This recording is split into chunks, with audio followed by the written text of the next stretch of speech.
चलिए जानते हैं देश दुनिया के सिलेक्टेड काम की बहुत ही महत्वपूर्ण 60 बड़ी खबरों को। लेकिन दोस्तों, वीडियो को आगे बढ़ने से पहले अगर आप लोगों ने हमारे चैनल को अब तक सब्सक्राइब नहीं किया तो सब्सक्राइब कर लीजिए।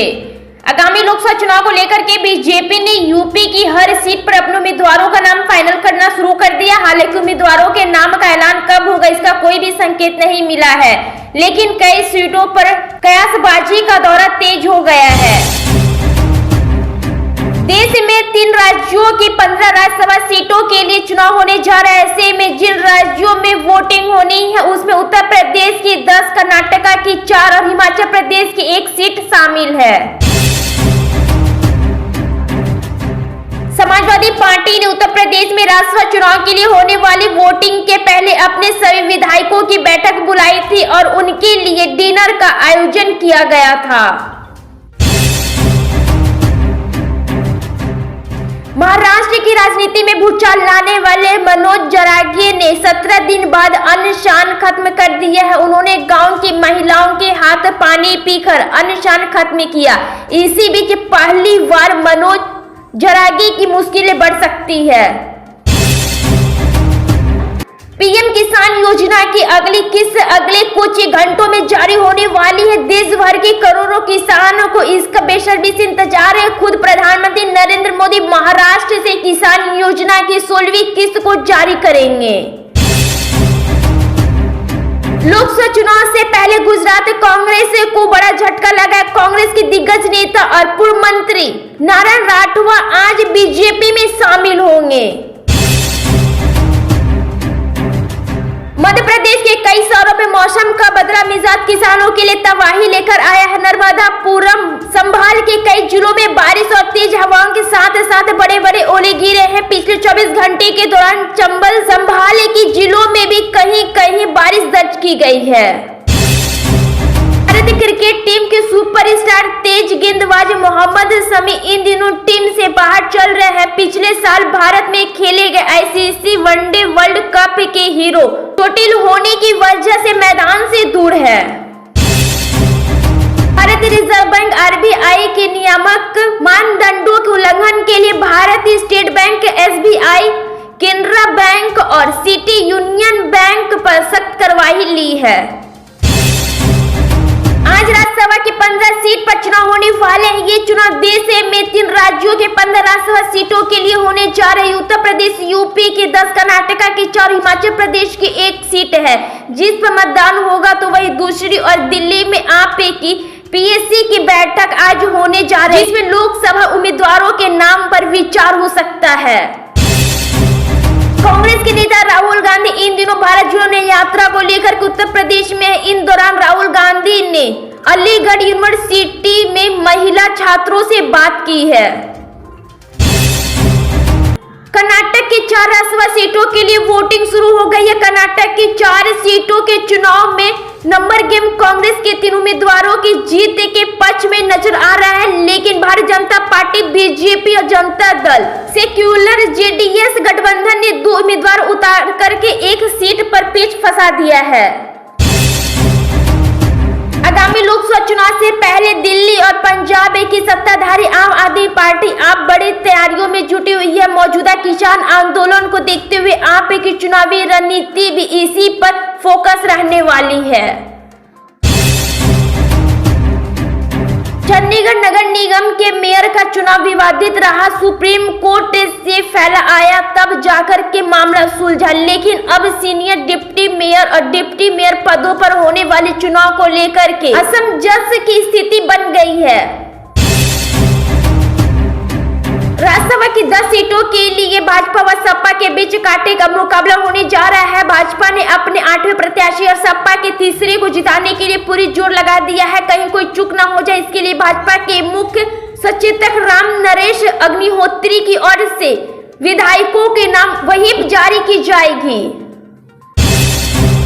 गाजा में इजराइल और हमास के बीच जारी जंग को लेकर के अमेरिका के राष्ट्रपति जो बाइडेन ने बड़ा बयान दिया है कि अमेरिका राष्ट्रपति ने उम्मीद जताई है कि अगले सोमवार तक इजराइल हमास के बीच युद्ध विराम हो जाएगा। मालदीव के राष्ट्रपति जब से मोहम्मद मिर्जू बने हैं तभी से वे लगातार एक ही बात कहे जा रहे हैं कि 3 दशक से भी अधिक समय से तैनात भारतीय सेना को मालदीव से वापस भारत बुला लिया जाए। चीन समर्थक मोहम्मद मिर्जू इसके लिए मियाद भी दे दी थी। बीजेपी लोकसभा चुनाव से पहले कांग्रेस के सीनियर नेता कमलनाथ के बीजेपी में शामिल होने की अटकनें कई दिनों तक लगती रही। हालांकि कुछ समय बाद इन अटकनों पर विराम लग गया जब कांग्रेस पार्टी के ही अन्य बड़े नेताओं ने कहा कि कमलनाथ कहीं नहीं जा रहे हैं। प्रधानमंत्री नरेंद्र मोदी ने अपने मासिक रेडियो कार्यक्रम में देश के फर्स्ट टाइम वोटर्स से लोकसभा चुनाव में बढ़कर वोट करने का आह्वान किया था। पीएम मोदी के इस आह्वान के बाद अब चुनाव आयोग ने भी युवाओं को मतदान के लिए प्रेरित करते हुए मेरा पहला वोट देश के लिए शीर्षक से खास थीम सॉन्ग जारी किया है। राज्यसभा चुनाव में वोट डालने पहुंचे सपा के प्रमुख अखिलेश यादव ने भाजपा पर निशाना साधा। उन्होंने कहा कि जो दूसरे के लिए गड्ढा खोदते हैं वे खुद ही उसमें गिरते हैं। राज्यसभा चुनाव में वोट डालकर निकले सपा के प्रमुख अखिलेश यादव ने कहा कि हमें उम्मीद है कि समाजवादी पार्टी के तीनों प्रत्याशी जीतेंगे।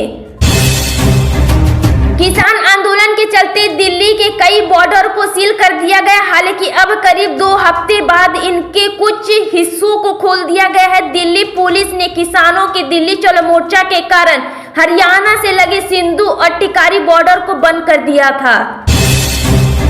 केंद्रीय मंत्री प्रसाद जोशी ने कहा कि केंद्रीय मंत्री निर्मला सीतारमण और एस जयशंकर आगामी लोकसभा चुनाव लड़ेंगे। जोशी ने साथ ही कहा कि अभी यह तय नहीं हुआ है कि वे कहां से चुनाव लड़ेंगे।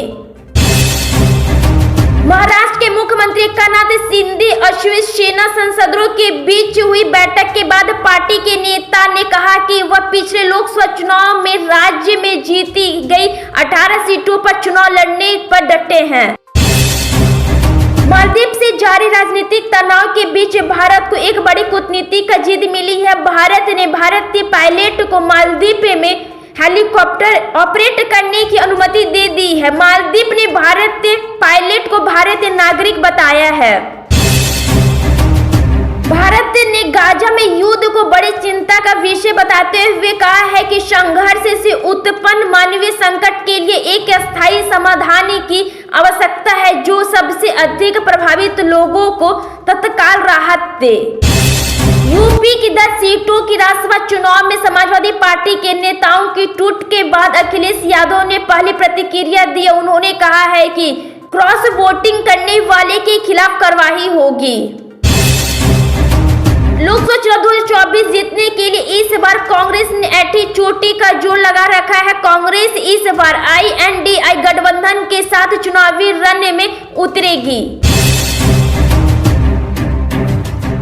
प्रदेश में राज्यसभा की 10 सीटों के लिए जारी मतदान के बीच अखिलेश यादव और पल्लवी पटेल के बीच फोन पर बहस हो गई है। सूत्रों के मुताबिक अखिलेश यादव ने पल्लवी पटेल से कहा कि समाजवादी पार्टी को उनके वोट की जरूरत नहीं है। वित्त मंत्री निर्मला सीतारमण ने भारत रिजर्व बैंक RBI के स्टार्टअप और वित्तीय प्रौद्योगिकी कंपनियों को चिंता को दूर करने के लिए उनके साथ मानसिक आधार पर बैठकें करने को कहा। राजधानी दिल्ली में मार्च महीने में शुरुआत में ही बारिश हो सकती है और मौसम विभाग का अनुमान है कि 1 और 2 मार्च को दिल्ली में हल्की बारिश होगी। इसके चलते अधिकतम तापमान में 2 से 3 डिग्री की गिरावट देखने को मिलेगी। समाजवादी पार्टी के प्रमुख अखिलेश यादव द्वारा राष्ट्रीय भोजन के आयोजन के संदर्भ में दावा किया जा रहा है कि कथित तौर पर 6 से 8 विधायक नहीं पहुंचे।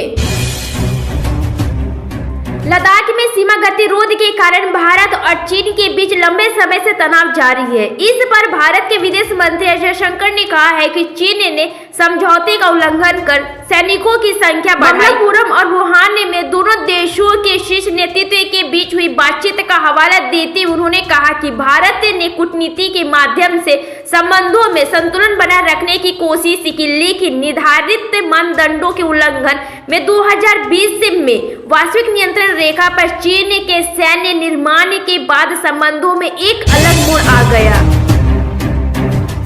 प्रधानमंत्री नरेंद्र मोदी केरल, तमिलनाडु और महाराष्ट्र की 2 दिवसीय यात्रा पर जा रहे हैं। यहाँ वह कई विकास परियोजनाओं का उद्घाटन और शिलान्यास करेंगे। गुजरात सरकार ने विधानसभा को सूचित किया कि पिछले 3 वित्त वर्ष के दौरान राज्य में विभिन्न वजहों से 25,000 से भी अधिक लोगों ने आत्महत्या कर ली है, जिसमें से करीब 500 विद्यार्थी थे। उत्तराखंड में एक बार फिर से मौसम ने करवट ले ली है। पहाड़ों में बारिश और बर्फबारी से ठंड का असर फिर से देखने को मिल रहा है। मौसम विभाग ने प्रदेश के 7 जिलों में आज से बारिश और बर्फबारी की संभावना जताई है। कांग्रेस नेता राहुल गांधी आगामी लोकसभा चुनाव में केरल की वायनाड सीट छोड़ सकते हैं। सूत्रों के हवाले से बताया जा रहा है कि कांग्रेस के पूर्व अध्यक्ष के इस बार वायनाड से लोकसभा चुनाव न लड़ने की चर्चा है।